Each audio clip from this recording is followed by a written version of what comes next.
todos bien?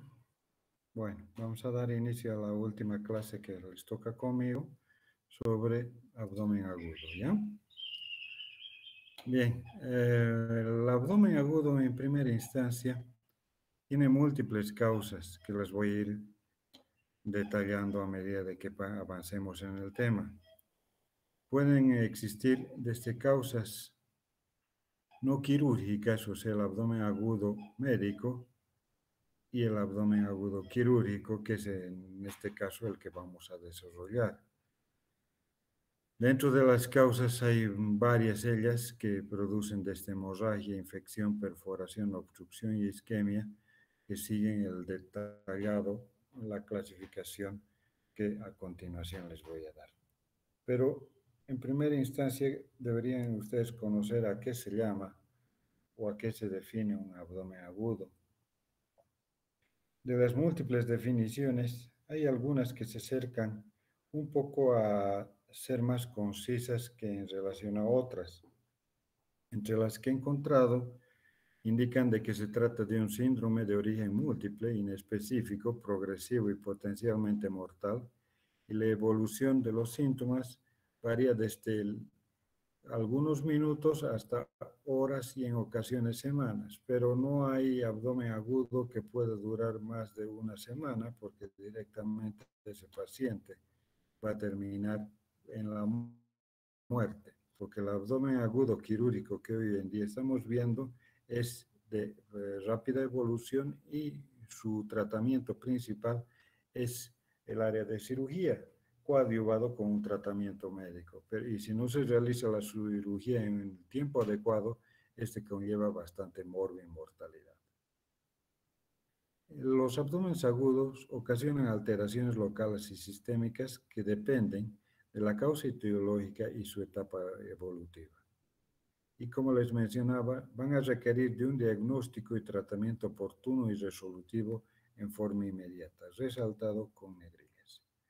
En otras definiciones, mencionan que se denomina abdomen agudo aquel dolor abdominal intenso que se inicia súbitamente y que tiene más de 6 horas de evolución para que pueda ser catalogada de esa forma. Cuando ya definir si es médico o es quirúrgico, después, dentro de un momento, les detallo los puntos claves. En su frecuencia ocurre en todas las edades de la vida, durante el embarazo y asociado a múltiples padecimientos también. La mortalidad se debe en gran parte a una sepsis que puede deberse desde las perforaciones hasta el retraso en el diagnóstico, pero la infección va a ser el germen predominante en estas enfermedades. El abdomen agudo, una de sus mayores características y la principal, por no decir, es la del dolor. Entonces, el dolor tiene algunas características que ustedes deben conocer. Existen 3 tipos. Uno, el visceral, es un dolor de carácter poco definido, mal localizado, medial, y que se inicia con el compromiso de algunas vísceras peritoneales y lateral cuando se comprometen las vísceras retroperitoneales. Se acompaña de algunos síntomas vagales y ejemplo para ello son la estimulación o inflamación de los nervios frénicos y vagos hace que el hígado lesionado duela en el hombro derecho como un dolor visceral y en el estómago en el hombro izquierdo. O sea, estos son los dolores de tipo referido. Entonces, el visceral es aquel dolor que se inicia sin una localización adecuada o sobre el órgano por el cual se encuentra lesionado. Claro ejemplo es del inicio de una apendicitis aguda. El dolor inicialmente es en la región umbilical o en el epigastrio y ese es el que se denomina dolor de tipo visceral. Una vez de que se localiza en la fosa ilíaca derecha, el dolor se vuelve somático porque ya no solo compromete la serosa del apéndice, sino también entra en contacto ya con el peritoneo parietal, que es lo que determina la localización de los síntomas. El dolor somático va a seguir, y es un dolor localizado, el trayecto de las fibras cerebroespinales entre la sexta dorsal y la primera lumbar, y se extienden por todo el peritoneo parietal hasta la raíz del mesenterio. Es por lo tanto un dolor agudo, muy intenso y bien localizado, a diferencia del anterior, que es un dolor sordo, puede ser sí intenso el visceral también, pero muy mal localizado. Es superficial cuando esté extendido a la piel y las mucosas, o profundo cuando compromete los músculos, huesos, fascias y tendones. Este dolor se caracteriza porque es agravado por el movimiento y siempre se va a acompañar de una contractura muscular en la región donde el órgano se encuentra lesionado. Ejemplo, el dolor en fosa ilíaca derecha, como les decía, cuando es de origen apendicular. Y el tercer dolor que se va a encontrar en el abdomen agudo es el referido. Se denomina así porque la zona de estimulación comparte el segmento neuronal sensorial con la zona dolorosa. Con un claro ejemplo, veíamos el dolor vesicular que se siente a nivel del hombro derecho, el dolor gástrico a nivel del hombro izquierdo por la inervación y por la inflamación de los nervios, de las ramas de los nervios frénicos. También el dolor de la vesícula en las colestitis agudas se lo encuentra en la escápula derecha a nivel del ángulo superior. Importante entonces que el abdomen agudo puede ser traumático o no traumático y se debe definir si se trata de un abdomen agudo médico y quirúrgico. Este es el primer paso en las conductas que va a tomar cualquier médico, sea especialista o no, para diferenciar de un médico de un quirúrgico, y luego si están en la presencia de un quirúrgico y si no es un especialista en cirugía general, ser referido a esa instancia. ¿Por qué es tan importante diferenciarlo entre médico y quirúrgico? Porque vean en este algoritmo, los abdómenes agudos médicos, como su nombre indica, requieren un tratamiento conservador y se solucionan normalmente. En cambio, si se toma una decisión equivocada y se los opera, se ve que las cirugías son en blanco, o por lo tanto llamadas también operaciones innecesarias. En cambio, en los quirúrgicos, la intervención quirúrgica va a determinar una solución del problema, y si caso contrario no se lo opera, va a terminar en complicaciones y lo más probable en la muerte del paciente. Dentro de las causas de los abdómenes agudos, las más frecuentes se deben a la irritación del peritoneo parietal por perforaciones de vísceras huecas, sea por una úlcera péptica, por un tumor, etc. Aquí estamos viendo la imagen de una perforación de una asa de yeyuno con los signos de infección laterales. Otra imagen de una úlcera péptica gástrica, y aquí una imagen de una lesión a nivel del vaso. Estas perforaciones determinan las peritonitis.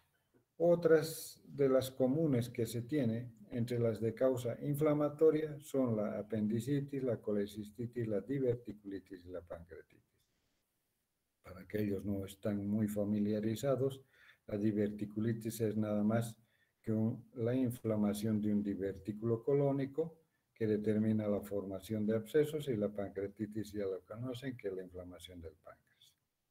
La endometritis, una infección en el endometrio, rotura de embarazo ectópico, obstrucción intestinal, obstrucción biliar aguda, obstrucción ureteral, hipermotilidad, aneurismas, infartos, son una de las causas que se pueden observar en los abdómenes agudos. Entonces también vemos de que el dolor no siempre va a venir de la cavidad abdominal, sino que puede deberse a una lesión extraabdominal. Por ejemplo, las neumonías, embolias pulmonares, neumonías basales van a producir dolor abdominal. Las embolias pulmonares producen hilio paralítico. Un infarto agudo de miocardio de cara diafragmática va a producir dolor abdominal. La rotura esofágica ni que se diga. De origen neurógeno, tenemos los dolores de tipo radicular por compresión de un nervio, el tabes dorsal, la epilepsia abdominal, que es nada más que un dolor en la región abdominal a causa de la ingesta de alimentos abundantes, y como el intestino se encuentra isquémico, se produce esta llamada epilepsia o angina intestinal. Dentro de las metabólicas, una de ellas es la diabetes mellitus, producen o cursan también su sintomatología con dolor abdominal, la cetoacidosis, uremia, porfiria, etc. Entonces, entre las causas y prevalencia del dolor abdominal, adaptada de un artículo ya antiguo, se ha visto de que el 34.8% pueden ser inespecíficos, pero acá lo que está fallando es de que hoy en día ya no se puede tener un diagnóstico de abdomen agudo sin identificar la causa etiológica, porque con el avance de los estudios de imagen, ya no se requiere ninguna intervención quirúrgica como antiguamente se hacían, las laparostomías o laparoscopías exploratorias. Los cólicos renales o la presencia de cálculos en los uréteres o en los riñones también producen un dolor abdominal, apendicitis, obstrucción, etc. Bueno, entonces vean, esta es la diagramación que normalmente conocen ustedes en semiología, y que se divide el abdomen en 9 cuadrantes, 2 líneas horizontales y 2 líneas verticales.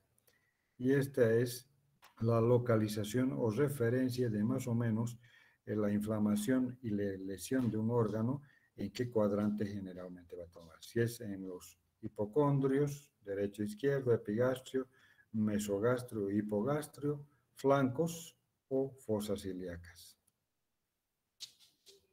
En el cuadrante superior derecho, las causas de dolor abdominal son desde las hepatitis, hepatomegalia congestiva, pielonefritis, angina de pecho, apéndice retrocecal, etc.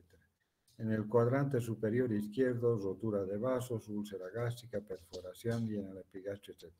Si se fijan, aquí lo que predomina no solo son las lesiones abdominales, sino que también existen algunas otras lesiones intraabdominales, pero que no provocan un abdomen agudo quirúrgico, sino uno médico. Por ejemplo, una hepatomegalia congestiva aguda, encontraremos en qué enfermedad, en una insuficiencia cardíaca, por ejemplo. Y eso no es de tratamiento quirúrgico, es un tratamiento médico. Lo mismo en las hepatitis o en las pielonefritis. Con mucho cuidado y tener la suficiente sagacidad para reconocer estas enfermedades. En la región periumbilical, además de nuevamente el compromiso del intestino delgado, tendremos las inflamaciones de las trompas, las pancreatitis, las trombosis. En el cuadrante inferior izquierdo, las diverticulitis, la colitis isquémica. Estos son los divertículos colónicos que se llenan de heces, se obstruyen y producen las diverticulitis. En el cuadrante inferior derecho, desde la apendicitis, que es la primera causa y la más común, hasta inflamaciones de los genitales internos en la mujer o presencia de hernias comprometidas y complicadas también. Entonces, Bocuse, desde hace algunos años ya atrás, ha realizado una clasificación de acuerdo a los padecimientos intraabdominales o que cursen con dolor abdominal, que van a requerir cirugía o no. Entonces, él clasificaba que en el grupo A, los que van a requerir cirugía, conocen ya ustedes la apendicitis, las obstrucciones, perforaciones, colecistitis, aneurismas, torsión de quiste de ovario, embarazo ectópico, pancreatitis necrohemorrágica, todas ellas requieren cirugía. En las del grupo B ya no van a requerir cirugía, pero sí un tratamiento médico solamente. La enfermedad acidopéptica, padecimientos hepáticos como la hepatitis, el abscesos, padecimientos intestinales como la gastroenteritis, ileitis terminal, peritonitis primaria espontánea que hemos visto el día de ayer en los pacientes cirróticos, o alguna hemorragia intramural. Y en los padecimientos del grupo C, entonces para Bocuse son aquellos lesiones extraabdominales que simulan un abdomen agudo y que ya hemos visto como son infarto, pericarditis, congestión, neumonía, cetoacidosis, etc. Entonces, para llegar a una certeza diagnóstica o para un diagnóstico de precisión, nos debemos basar en tres grandes parámetros. Uno, que es la historia clínica. Dos, que es el examen físico. Y tres, los exámenes auxiliares. En la historia clínica, la anamnesis es la base fundamental que se inicia desde el motivo de consulta hasta la enfermedad actual. Se deben investigar sobre qué síntomas ha comenzado a presentar el paciente y cuál es su tiempo de evolución. En este interrogatorio minucioso se deben observar las características del dolor. Ahí ya ustedes conocen el dolor de tipo urente, opresivo, espasmódico, etc. Las alteraciones o cambios en el ciclo menstrual en las mujeres que nos vayan a orientar hacia un probable embarazo, medicamentos o psicofármacos ingeridos recientemente que provoquen un camuflaje del dolor o una distorsión de los dolores abdominales del paciente, investigar antecedentes de operaciones abdominales previas que nos pueden orientar hacia una obstrucción y antecedentes personales patológicos que van a tener una historia previa al ingreso del paciente, como son las úlceras pépticas, cólicos biliares, etc. Es básico en el análisis del dolor hacer las siguientes preguntas. ¿Cuándo se inicia? ¿Cómo evoluciona? ¿Qué tipo de dolor es? ¿Cuál es la cronología que se presenta? Si es en la mañana, en la tarde, en la noche, si tiene relación con algún alimento o no. ¿Cuál es la intensidad del 1 al 10? Pedir a los pacientes que les clasifiquen. ¿Dónde se localiza? Si se irradia. ¿Qué condiciones lo agravarán o lo aliviarán? Y si tiene historias de dolores similares anteriormente y algunos otros síntomas asociados, como son náuseas, vómitos, fiebre, etc. En estos diagramas que ven acá ustedes, que tienen las localizaciones comunes de los órganos afectados, esto ya como dolor somático, y también de las causas, como por ejemplo una úlcera perforada, un aneurisma aórtico, un cólico ureteral, etc. Otros diagramas que los pueden orientar a ustedes a saber dónde se está localizando el dolor. Y también qué otra sintomatología, además del dolor, se van a adherir al cuadro que presenta el paciente. Aquí tendremos náuseas y vómitos, que son más frecuentes en procesos obstructivos, y cuanto más la obstrucción sea más proximal, más abundantes y más frecuentes los vómitos. También se debe averiguar si existe diarrea o constipación en la obstrucción. Si hay la presencia de ictericia, lo más probable es de que tenga patología hepatobiliar o biliar principalmente. Si tiene fiebre, como los cuadros de apendicitis, peritonitis, la anorexia, que es un síntoma predominantemente en toda patología intraabdominal inflamatoria, porque el dolor conlleva a que el paciente tenga pérdida de peso, a distensión abdominal o algunos síntomas geniturinarios. En el examen físico, al paciente siempre se lo debe observar tanto en posición supina como en bipedestación. En bipedestación, especialmente si se está sospechando de que existe una enfermedad obstructiva intestinal y que una de las causas probables podría ser una hernia de la pared abdominal.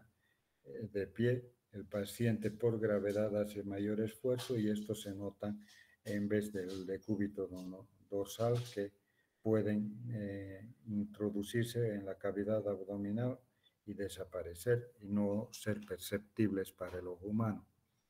En la inspección, determinar cómo está la fascia, qué posición presenta el paciente y principalmente si está quieto, ansioso, con movimientos constantes, si tiene posición fetal, etcétera, que nos va a indicar que el dolor abdominal es muy intenso, principalmente en esta posición, encorvado. En el abdomen veremos cómo está el contorno, la simetría, si existen o no asimetrías, cómo están los movimientos respiratorios, si es tóraco-abdominal o netamente torácico, las pulsaciones, peristaltismos, distensiones, etc. Y en la auscultación, que es muy importante, no solo para detallar y predecirte que tenga una obstrucción intestinal, sino también que la ausencia de estos ruidos intestinales se observará en las peritonitis o en aquellos que cursan con hilio.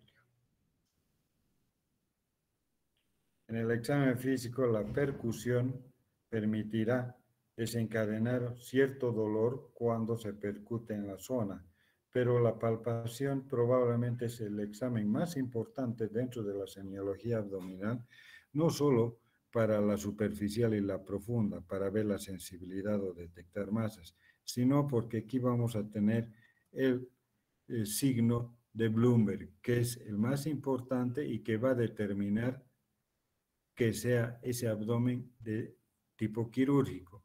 Todo signo de irritación peritoneal es merecedor de una cirugía y por lo tanto, aunque se tenga la impresión de que se ha iniciado como un dolor abdominal o un abdomen agudo de tipo médico, pero que tiene signos de irritación peritoneal, automáticamente se convierte en un abdomen agudo quirúrgico. Otros de los signos que ustedes ya los conocen, apendiculares en McBurney, el signo de Murphy en los procesos vesiculares, del obturador del psoas, del Robson, de Aaron también, que se los encuentra en el apendicitis. Y aquí intervienen también el segundo de los pilares que viene a ser los exámenes complementarios. La hemoglobina y el hematocrito, junto con el recuento de leucocitos, nos van a permitir diferenciar si la causa etiológica es hemorrágica para la hemoglobina y el hematocrito o si es infecciosa para la presencia de leucocitos. Los electrolitos séricos estarán alterados siempre y cuando se acompañe el paciente de grandes pérdidas de líquidos, sea por náuseas, vómitos o diarreas o por pérdidas internas a través de perforaciones. Urea y creatinina, la función renal para saber cuán comprometida está y el PCR que nos indicará una enfermedad inflamatoria de fase aguda. Las pruebas de función hepática y enzimas pancreáticas para el páncreas y el hígado y ya algunos estudios un poco más detallados como son gases arteriales para ver si el paciente está cursando con acidosis, alcalosis y cómo están los gases arteriales, tanto el CO2 como el oxígeno. Uroanálisis y básico en toda mujer en edad reproductiva, siempre como estudio laboratorial de rutina se debe pedir una prueba de embarazo. Este es el tercer pilar, probablemente uno de los más importantes hoy en día también, que son los estudios de imagen. Y siempre se debe pedir a los pacientes desde el estudio más simple, desde una radiografía, hasta el más elaborado como son las resonancias. En una radiografía simple de tórax se debe pedir una proyección postero-anterior, y una lateral, con la finalidad si se quiere documentar la presencia de un neumoperitoneo. En las radiografías de abdomen están indicadas para ver si existen, como acá estamos viendo, datos de una obstrucción intestinal. Esta es la pared de un intestino inflamado y que está formando con este signo de grano de café propio de los llamados vólvulos de intestino grueso.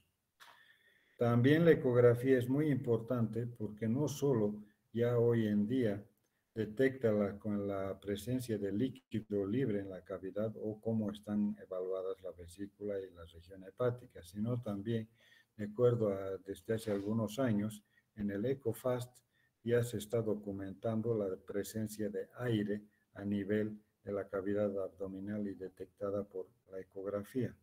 La ecografía ya no solo verifica las vísceras macizas y el líquido libre, sino también la presencia de aire libre, que podría de algún modo desplazar el estudio de la ecografía a la radiografía de tórax o abdominal tradicional.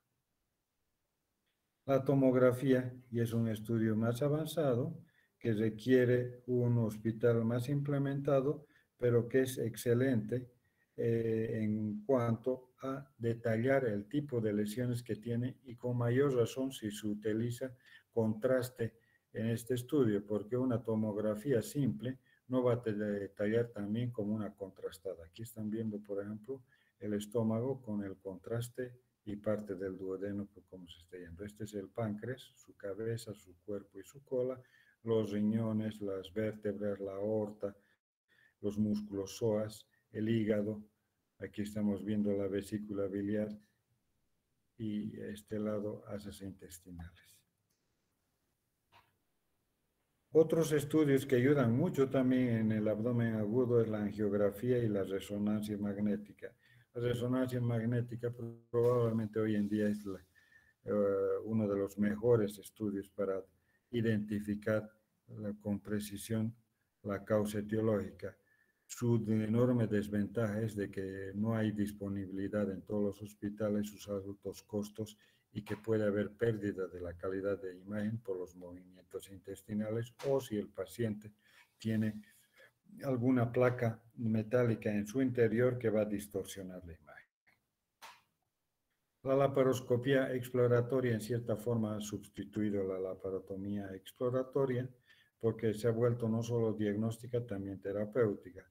Disminuye los costos y el periodo de convalecencia y disminuye el tiempo de hospitalización. Pero entre sus desventajas, que también las tiene, no se olvide de que en los abdómenes de tipo obstructivo, cuando hay una enorme distensión abdominal y está producida por adherencias, la laparoscopía es casi, por no decir imposible, de realizar. El manejo en todo paciente debe ser su internación, el uso de sonda nasogástrica cuando se quiere examinar el contenido gástrico y descartar una hemorragia o cualquier otro problema. No de rutina se debería colocar. Sí de rutina una sonda vesical para medir la diuresis horaria y determinar también el grado de hidratación del paciente. Los cateterismos venosos deberían ser en ambos brazos, un venoso periférico, pero es preferible el cateterismo para la llamada PVC para tomar la presión venosa central, o sea, a nivel de la vena subclavia, y que es el que mejor permite la hidratación a grandes volúmenes de cristaloides y de otras sustancias. Y la antibiótico terapia de amplio espectro si está presente una infección. El control seriado del examen físico del abdomen por un mismo equipo médico quirúrgico es la base para determinar y decidir que están ante la presencia de un abdomen agudo quirúrgico. Por eso, y en la pregunta que el día de ayer hacía una de las señoritas, es de que no se debería dar analgésicos a los pacientes que tengan un abdomen agudo hasta no localizar la causa etiológica e identificar que sea ese abdomen de tipo quirúrgico. Recién después de que se ha decidido intervenirlo quirúrgicamente un paciente y va a ingresar a quirófano, se le puede dar la analgesia requerida al paciente para que éste no sufra. Control seriado de funciones vitales, apoyo nutricional, y una vez compensado se realiza una laparoscopía o una laparotomía en el paciente. Si se deja su evolución natural, vamos a tener todas estas complicaciones que van desde la peritonitis hasta la falla multiorgánica y que al final de cuentas van a terminar en la muerte del paciente. Eso sería todo. ¿Tienen alguna pregunta, jóvenes? Jóvenes señoritas. Doctor, buenas noches. Dime, María. Eh, ¿Se podría realizar el lavado peritoneal diagnóstico? Y si fuera así, ¿en qué casos lo podríamos realizar? Ya. Buena tu pregunta. Mira, no es necesario hoy en día el lavado peritoneal porque antes se hacía con la finalidad de tomar una muestra y mandar para estudio citoquímico y bacteriológico, ¿sí? Eso se ha logrado suplir con el EcoFast. Tú hoy en día los ecógrafos, y no solo los recientes, sino desde hace algunos años atrás, ya son portátiles. Entonces, tú puedes utilizar con ecógrafo portátil en la misma mesa del paciente, estoy en la misma cama del paciente, y bajo la guía ecográfica realizar una punción donde detectas que hay líquido acumulado y por el aspecto o enviar inmediatamente al laboratorio y ya te darán la respuesta. Hace unos 2 años que ya se está utilizando para verlo, demostrar los adelantos tecnológicos. Aquellos que tienen iPhone como celular, ya venden hoy en día en los mercados un transductor que se conecta directamente con el iPhone y el iPhone se vuelve una especie de ecógrafo y que permite detectar aire libre, líquido libre y identificar algunas estructuras viscerales o anatómicas de la cavidad abdominal. Esa sería la respuesta, Mariana. Muchas gracias, doctor. De nada.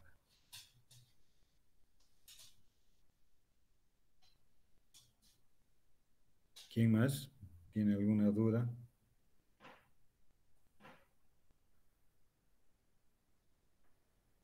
¿No tienen Doctor, ninguna? yo tengo una pregunta, doctor. Dime, Carlos. No me quedó claro cómo podríamos diferenciar entre un abdomen agudo médico y quirúrgico. Por eso les resaltaba que la palpación era el método semiológico más importante. Si tú tienes un paciente, tienes 2 pacientes, ¿ya? Que están a tu cargo que tienen dolor abdominal, que pueden tener la misma evolución, todo lo que tú quieras. Al realizar la palpación, encuentras en uno de ellos Bloomberg positivo y en el otro que tiene dolor difuso a la palpación profunda, pero no signos de irritación.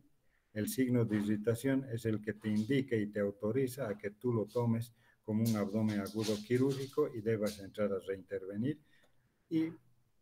Pero para evitar una laparotomía o laparoscopía diagnóstica, para estar haciendo grandes incisiones, todo es preferible, lo mandas, si el paciente está compensado hemodinámicamente, hacer un estudio de imagen con una tomografía, una resonancia, y te entras con esos estudios ya directamente a operar. ¿Quedó más claro, Carlos? Sí, ahora sí, Ya. doctor. ¿Alguna otra pregunta más, jóvenes?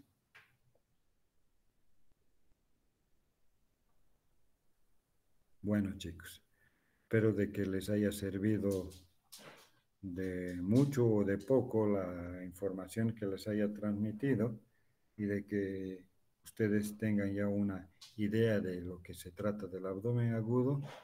Y bueno, para aquí estaría concluyendo mi participación en las clases teóricas y comunicar al siguiente docente que le toca que continúe las clases. ¿Ya? Eso sería todo entonces. Buenas noches, jóvenes. Buenas noches, doctor. Gracias, doctor. Buenas noches. Buenas noches. Gracias, doctor. Gracias, Buenas noches. doctor. Hasta luego.